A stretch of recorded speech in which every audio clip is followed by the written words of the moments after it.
El tema hoy es Rusia en América Latina, una presencia creciente y cada vez más inquietante.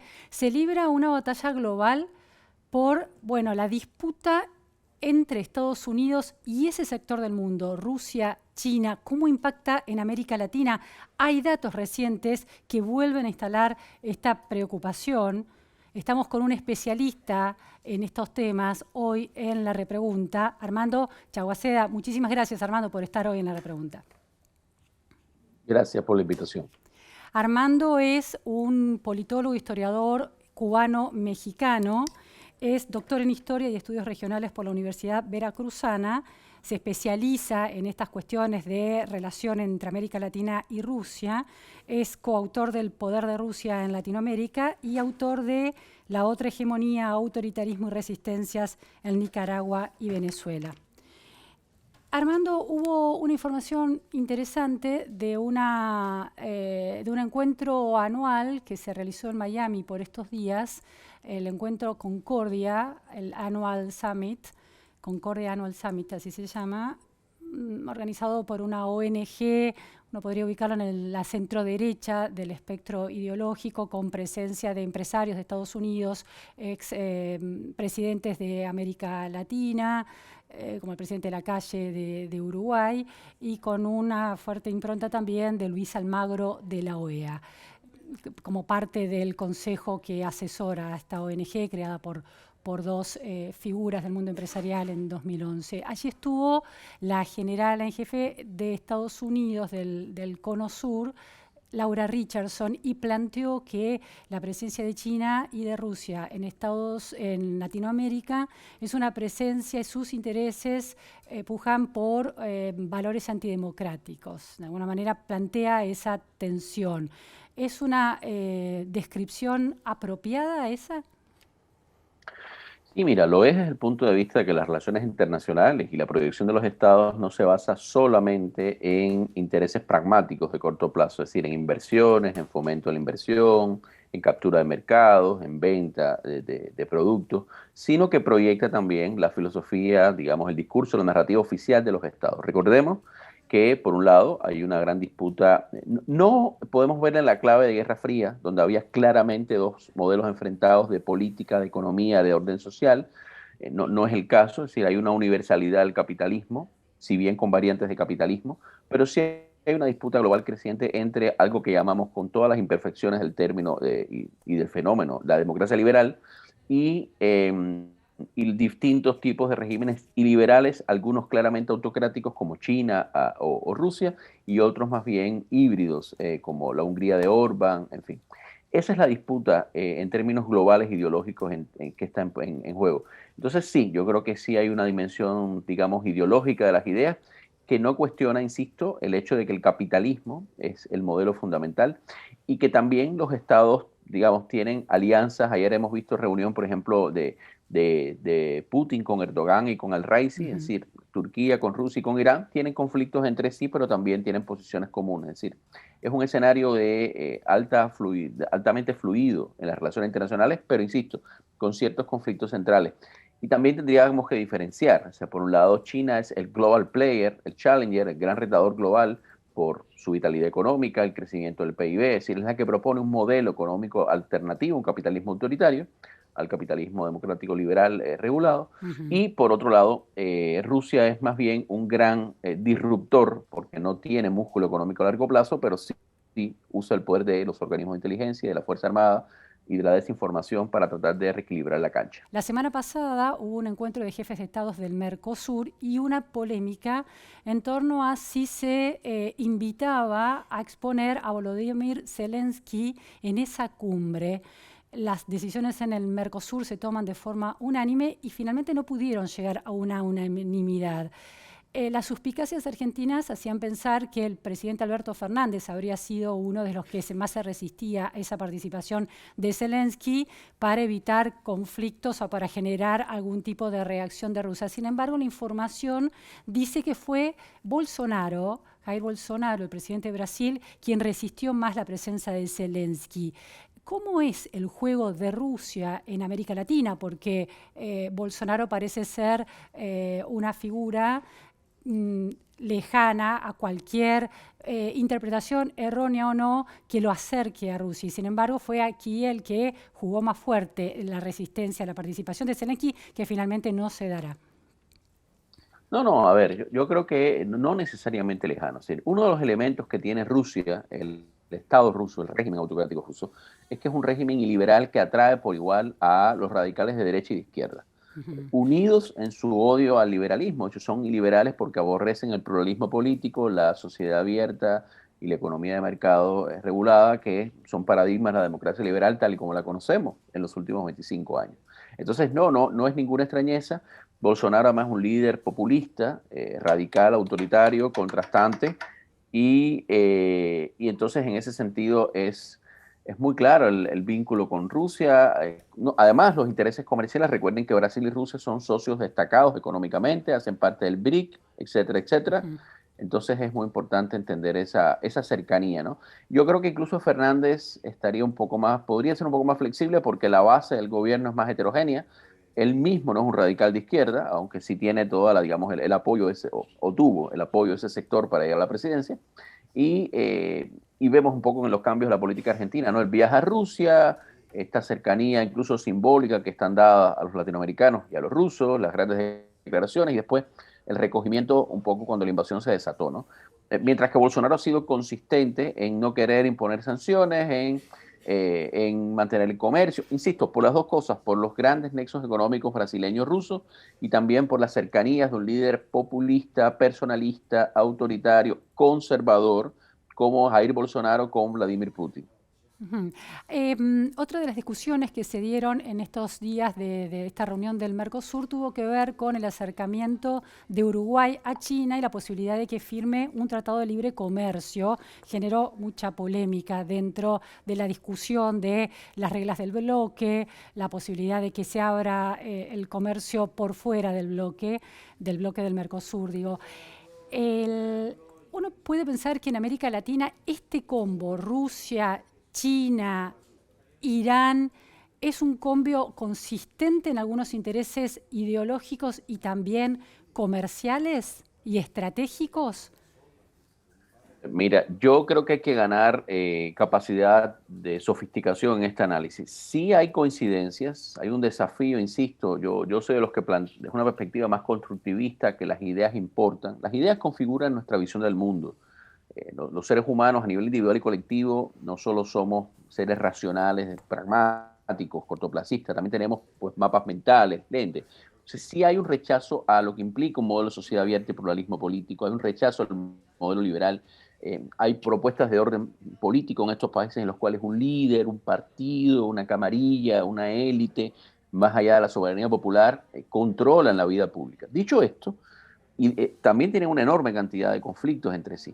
Es decir, hay disputas en el Medio Oriente en las cuales Turquía, Rusia e Irán están en canchas distintas, incluso a veces enfrentadas. El caso de Siria, por ejemplo.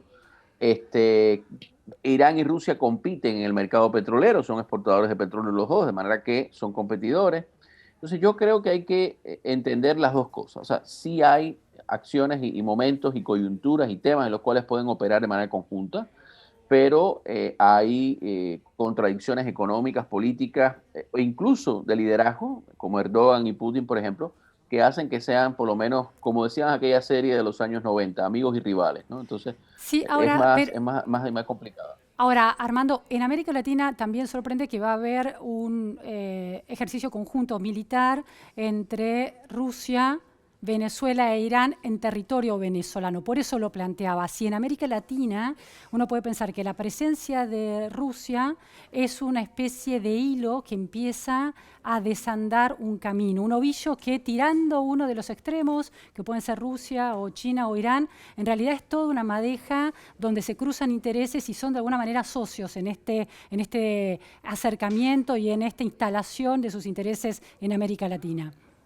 Bueno, sí, porque ahí opera lo que mi colega Vladimir Rubinsky ha hablado de la reciprocidad simbólica, es decir, aquella idea de que voy a incursionar en el patio trasero de la potencia hegemónica occidental, que en este caso Occidente, como una forma de responder a la presencia en Europa del Este, en Asia Central, en fin.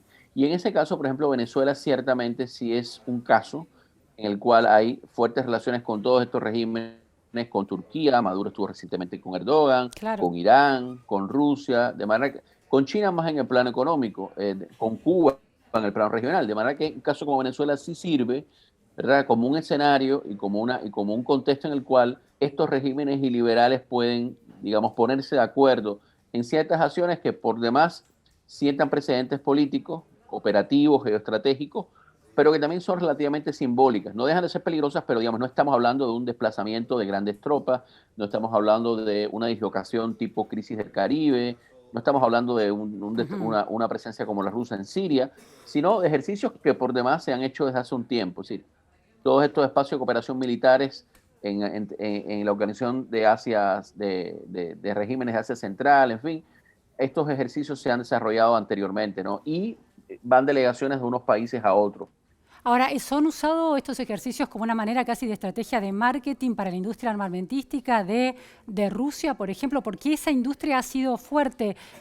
Acabas de publicar un artículo en el Foreign Affairs en Latinoamérica donde detallas el peso de esa industria. ¿Podrías describirla? Claro, estos ejercicios son como una especie de escaparate, de vitrina, ¿no? Como una especie de mercado también. Por ejemplo, los biatrones de tanques que han hecho periódicamente Rusia con Vietnam, con China, con otros regímenes, con Venezuela, sirven para exhibir el equipo ruso y bueno, los responsables Ujú. militares van y ven sus posibles adquisiciones, operan en ese sentido. Tengo la impresión de que en América Latina el mercado está limitado porque, bueno, América Latina no es una zona donde se invierta fundamentalmente en equipo para conflictos interestatales. eh, Pero Tiene Rusia la menor tasa de... al chavismo le había vendido un volumen importante de armamento. ¿Cómo es Le vendió un esto? volumen importante ¿Nos contás que un en poquito? general yo creo, Sí. sí, que en general yo creo que está vendida esa cantidad. Ahora Ujú, mismo el madurismo, chavismo estaría comprando más equipo a Irán, a ujú. China y también manteniendo, por supuesto, las inversiones y modernizando lo que tiene. Pero sí, efectivamente, y lo dice nuestro artículo en Foreign Affairs, hubo unas ventas importantes, récord en América Latina, que Claro. prácticamente renovaron todo el parque de armamento pesado y ligero de Venezuela de manera importante, ¿no? En estas relaciones tan particulares, en este contexto político tan particular, geopolítico tan particular, digo, ¿no? Con la invasión rusa a Ucrania y esta guerra que se sostiene, eh, de pronto una generala del peso específico de Laura Richardson habla de América Latina, habla del triángulo del litio, pensando en los recursos naturales que tiene América Latina para ofrecer, habla del problema de las relaciones comerciales, de las inversiones y su vínculo con los valores antidemocráticos. Estados Unidos está evidentemente empezando a prestarle una atención mayor a lo que sucede en América Latina por el peso de estos vínculos que empiezan a consolidarse con Rusia y con China. ¿Es una oportunidad para América Latina para tener mayor capacidad de negociación entre Estados Unidos? Mira, debiera hacerlo. Lo que pasa es que Estados Unidos ha tenido, como bien señalas, una atención, ha rectificado un déficit de atención sostenido de más de 15 años hacia América Latina, pero yo creo que no lo ha acompañado con propuestas serias, por ejemplo, de inversión, de financiamiento, de Mm. relanzamiento comercial y de crédito. O sea, yo justo anoche hablaba con colegas que se hace extrañar un plan Marshall para América Latina en un momento en que China es el principal socio comercial de buena parte de los países, en que son países que tienen una Ujú. deuda social y un estancamiento económico agravado por la pandemia. Entonces, ciertamente, por un lado, hay un reconocimiento de la importancia de América Latina, incluso una relación más equilibrada, que a veces recuerda en la retórica, incluso al New Deal o al buen vecino, pero esto no ha sido acompañado en lo fundamental con el nivel de inversión, inversión en infraestructura, inversión en concesión de crédito, inversión en gasto social, salvando quizás el tema de las vacunas, en el cual ha sido importante el apoyo de Estados Unidos en donación de vacunas para América Latina, para países grandes, México, por ejemplo, pero no hemos visto un nivel de creatividad y de consistencia en el otorgamiento de recursos para una zona que en definitiva es no solo el llamado patio trasero de Estados Unidos, sino una zona de enormes mercados, fuentes de materia prima y geoestratégicamente, efectivamente, es la zona más cercana a Estados Unidos y Ujú. debiera tener mucha más atención, no solo por la migración, que es un tema que es sensible en la política interna norteamericana, sino por la propia estabilidad económica regional y política. La estabilidad económica regional y política y esta cuestión estratégica de los recursos naturales y de los alimentos, ¿no? América Latina en algunos territorios como gran productor de alimentos y en otros territorios como gran productor de commodities en el sector energía o en el sector minerales raros. ¿Eso es un factor que empieza a crecer como factor geopolítico al que están atendiendo China y Rusia por un lado, Estados Unidos por el otro, más allá de las disputas ideológicas, más allá de las tensiones geopolíticas que tienen que ver con la superestructura ideológica?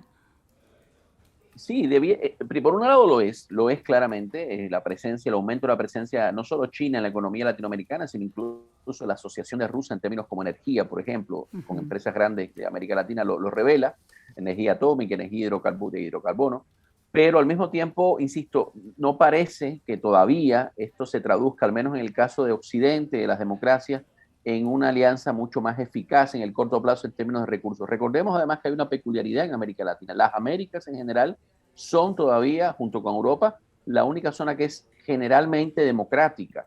Incluso hay, al menos normativamente, un consenso bastante debilitado, pero un consenso a partir de la Carta Interamericana sobre el modelo democrático como el modelo para la realización, ¿verdad?, de la política en la región, de los ciudadanos y de las instituciones.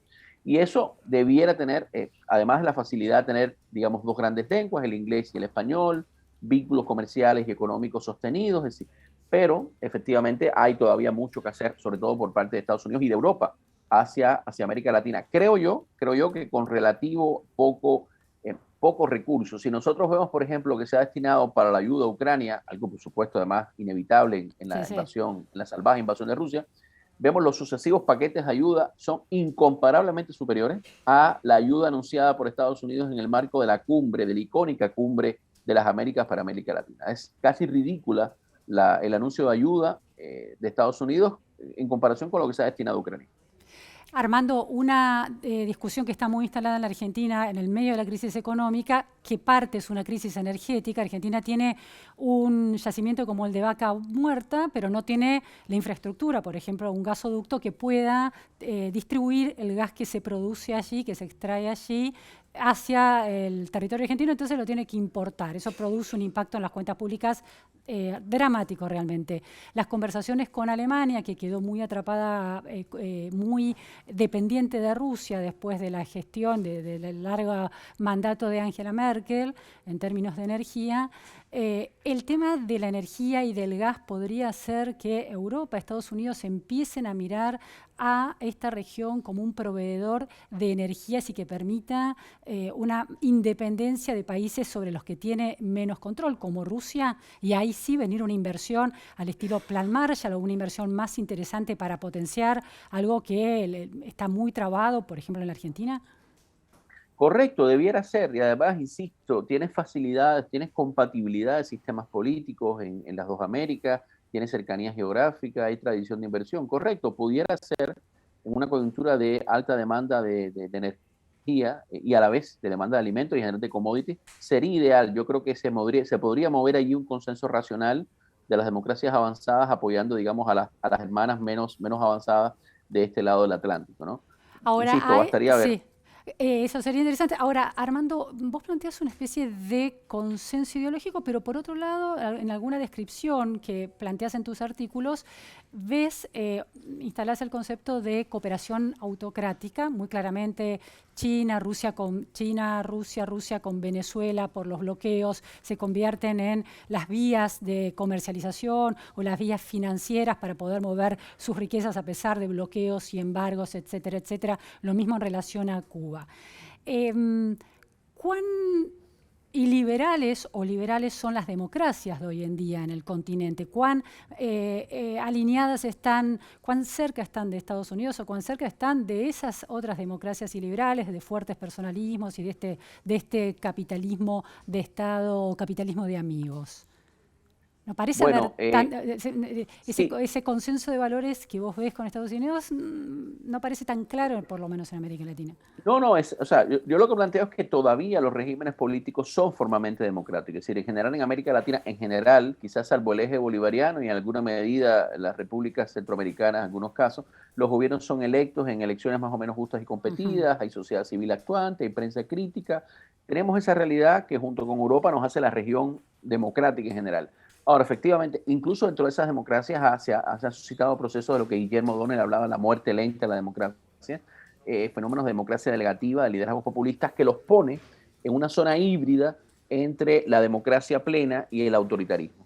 Y si a eso le sumas elementos ideológicos como la confusión del antiimperialismo como un antiamericanismo, es decir, vemos en América Latina una crítica con muchas razones históricas a lo que ha significado la política de Estados Unidos hacia la región, o lo más negativo, pero por ejemplo no recordamos el apoyo de Estados Unidos a los procesos de democratización en los años 80, y tampoco que China y que Rusia son otros imperios, pero son imperios sin república, a diferencia de Estados Unidos, que es una república imperial.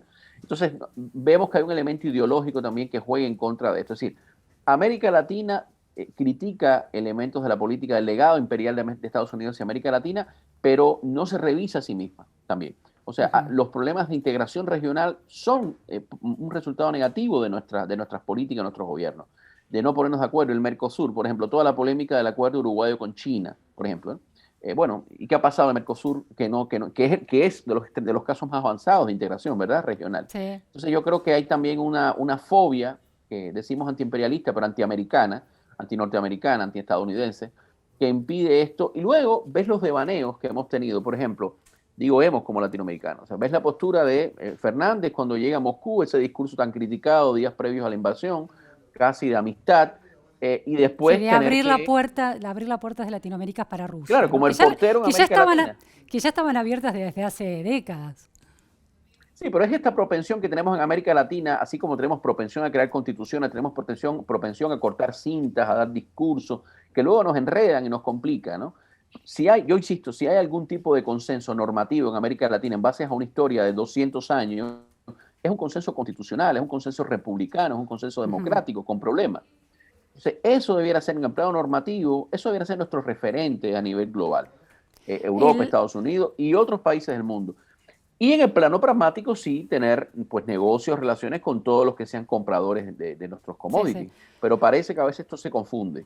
Armando, dos últimas preguntas. La primera tiene que ver con el triunfo de Petro en Colombia, con el triunfo de Boric en Chile y una constitución que se va a poner en discusión, la letra de la constitución en las próximas semanas, que gira parte de la matriz conceptual de ese país más hacia la izquierda, o la posibilidad de que Lula triunfe en las elecciones.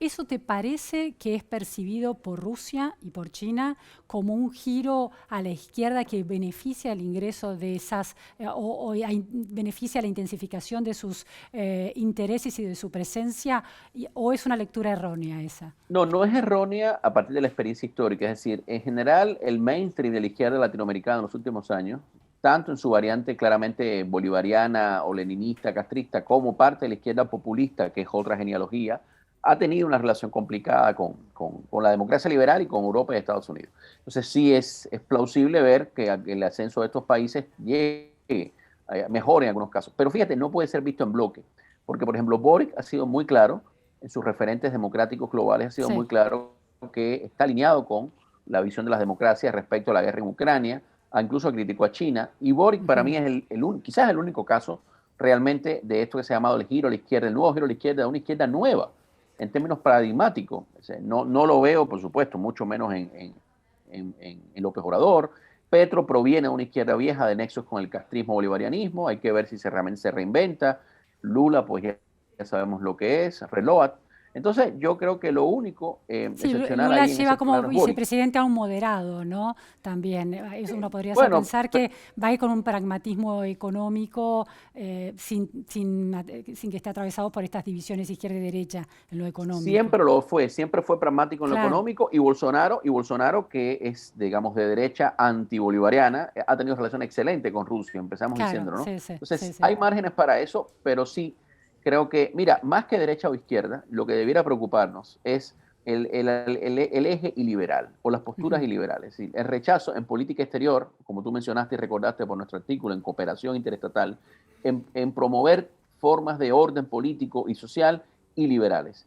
Eso puede provenir de la derecha, como Bolsonaro, o de la izquierda, como Ortega, Maduro, Díaz-Canel. Eso es Bien. lo que debiera preocuparnos en la academia y en la sociedad civil democrática. Y la última pregunta, Armando, es, hay un concepto que se usa mucho en la retórica kirchnerista en la Argentina, por lo menos, que insiste mucho con la soberanía nacional, la soberanía energética, cualquier tipo de soberanía que implique autosustentarse en muchos términos, comerciales, ideológicos, geopolíticos. Y hay otro concepto que es usado más en México, el de no injerencia. Vos ves en esos conceptos conceptos nacionalistas, pero con un nacionalismo complicado. ¿Podrías desarrollarlo? Bueno, hay una visión soberanista que cree que el Estado es exclusivamente el garante de la integridad nacional, el representante de los intereses de la nación, etcétera, y la soberanía popular expresada en las instituciones y los procesos democráticos es subordinada, ¿no? Una visión estatista que viene del siglo XIX latinoamericano y que después se refuncionaliza en el XX con los populismos. Esa visión es limitada. Las sociedades son sociedades que existen en Estados-naciones, pero donde los ciudadanos tienen derechos y además están crecientemente transnacionalizadas también. Entonces, ese ¿Cómo juega, soberanismo cómo juega, estatista, cómo juega ese soberanismo en este mapa geopolítico con la presencia de Rusia y China en América Latina? bueno, esa idea que hay que contraponerse a Estados Unidos, de que los Ujú. presidentes encarnan los intereses de la nación, sobre todo presidentes carismáticos, puede ser Bolsonaro, puede ser Maduro, en fin, eso juega. Y lo otro, la visión de la injerencia es una visión, la no injerencia, perdón, es muy tramposa. Y es tramposa históricamente hablando. O sea, la doctrina Estrada y las visiones de Claro. México. Para empezar, México ha denunciado las críticas al eje bolivariano, el gobierno mexicano como injerencia, pero el gobierno mexicano se alineó claramente con el gobierno de Evo Morales después de la crisis constitucional derivada del intento de él MAS y de Evo Morales de reimponerse de nuevo a otro mandato presidencial. Y el apoyo de México fue total, de manera que siempre ha habido, digamos, un uso discrecional de la doctrina Estrada y esa idea de no injerencia. Realmente, los estados son garantes de la soberanía nacional, son garantes del desarrollo nacional, pero no son los únicos sujetos activos a nivel internacional en este mundo.